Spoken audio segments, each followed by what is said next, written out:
নমস্কাৰ এটি নতুন ভিডিঅ'ৰ সৈতে মই কুলদীপ যোৱাটো বৰ্ষত কটন বিশ্ববিদ্যালয়ত নামভৰ্তিৰ ক্ষেত্ৰত যিসমূহ প্ৰক্ৰিয়া সেই সন্দৰ্ভত মই ছাত্ৰ-ছাত্ৰীৰ উদ্দেশ্যে ভিডিঅ' বনাইছিলো আৰু এই বৰ্ষটো মই কটন বিশ্ববিদ্যালয়ত নামভৰ্তিৰ ক্ষেত্ৰত কেইবাটাও ভিডিঅ' প্ৰস্তুত কৰিছো আপোনালোকে মোৰ এই কুলদীপ গৌতম শৰ্মা শীৰ্ষক ইউটিউব চেনেলটোত পাব এই ভিডিঅ'টোৰ জৰিয়তে আপোনালোকে কেনেদৰে আবেদন কৰিব পাৰিব কটন বিশ্ববিদ্যালয়ত নামভৰ্তিৰ ক্ষেত্ৰত স্নাতক পাঠ্যক্ৰমৰ বাবে সেই সন্দৰ্ভত এই ভিডিঅ'টো প্ৰস্তুত কৰিছো আৰু ভিডিঅ'টোৰ জৰিয়তে আপোনালোক উপকৃত হ'ব বুলি আশা কৰিম কটন বিশ্ববিদ্যালয়ত ইউজি পাঠ্যক্ৰমৰ বাবে আবেদন কৰাৰ ক্ষেত্ৰত সমগ্ৰ প্ৰক্ৰিয়া সমৰ্থ পোৰ্টেলৰ মাধ্যমতে হ'ব তোমালোকে গুগলত সমৰ্থ বুলি সাৰ্চ কৰিলে পাবা মই ইউটিউবৰ ডেসক্ৰিপশন বক্সত ইতিমধ্যে মই লিংকটো দি দিছো আৰু এনেদৰে খোলাৰ পিছতে এপ্লাই ইন কলেজ ইউনিভাৰ্সিটি তোমালোকে ক্লিক কৰিবা তাৰ পিছতে এই পেজখন খোল খাব কটন ইউনিভাৰ্সিটি সিলেক্ট কৰিবা ইয়াত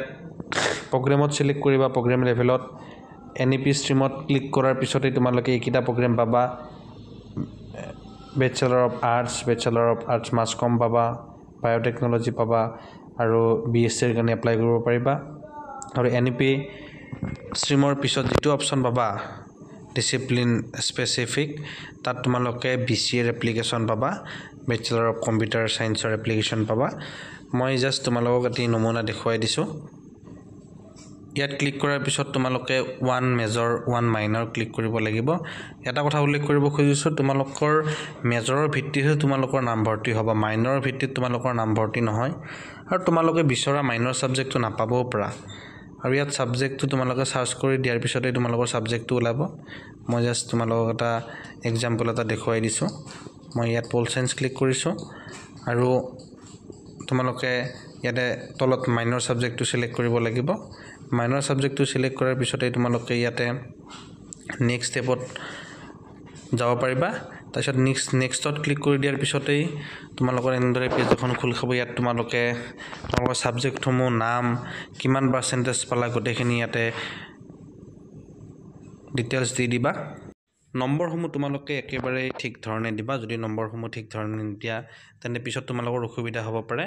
এইখিনিৰ পিছতে তোমালোকৰ নেক্সট পেজখন খোল খাব ইয়াৰ পিছতে তোমালোকৰ প্ৰয়োজনীয় ডকুমেন্টসমূহ ইয়াতে আপলোড কৰিব লাগিব আৰু ডকুমেন্টসমূহ আপলোড কৰাৰ পিছতে তোমালোকে এই অপচনসমূহত ক্লিক কৰিবা আৰু এটা কথা মনত ৰাখিবা যে ডকুমেন্টসমূহ আপলোড কৰিবলৈ তোমালোকৰ ফাইলৰ সাইজসমূহ কেবিত হ'ব লাগিব তাৰ কাৰণে তোমালোকে এপছ পাবা আৰু এই প্ৰসেছখিনি হৈ যোৱাৰ পিছতে তোমালোকৰ এনেদৰে পেজখন খোল খাব প্ৰিন্ট ফৰ্মত তোমালোকে ক্লিক কৰাৰ পিছতে তোমালোকৰ এনেকে ফৰ্মখন ওলাব যেতিয়া তোমালোকৰ এনেকে ফৰ্মখন ওলাব তোমালোকৰ কটনত আবেদন কৰা সম্পন্ন হৈছে ইয়াত তোমালোকে কেবাটাও অপচন দেখা পাবা যেনে ইয়াত তোমালোকে এটা ইনকাম ৰিলেটেড এটা পাবা এড ফ্যামিলি ইনকাম ডিটেইলছ ইয়াত তোমালোকে ইয়েস নো অপচনটো ব্যৱহাৰ কৰি পেলাই তোমালোকে ইয়াত হয়তো সাৰ্টিফিকেটখন আপলোড কৰিব পাৰা বা সাৰ্টিফিকেটখন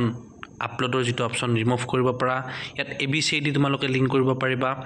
আৰু গোটেইখিনি তোমালোকে লিংক নকৰিলেও কথা নাই ইয়াত তোমালোকে হোষ্টেল ডিটেইলছ ইয়েস দিব পাৰা বা তোমালোকৰ বেংক ডিটেইলছ ইয়েস দিব পাৰা মুঠৰ ওপৰত তোমালোকৰ যিসমূহ ডকুমেন্টছ আছে ভালদৰে তোমালোকে ইয়াত দিবা যাতে কোনেও ভুলকৈ ইয়াতে আপলোড নকৰা যদি কিবা তোমালোকে অসুবিধা পোৱা আমাক কমেন্ট যোগে জনাবা আমাৰ কেবাজনো ছাত্ৰ-ছাত্ৰীয়ে তোমালোকক সহায় কৰিবলৈ চেষ্টা কৰিব কটনিয়ান হলে লগ পাম আজিলৈ বিদায় ধন্যবাদ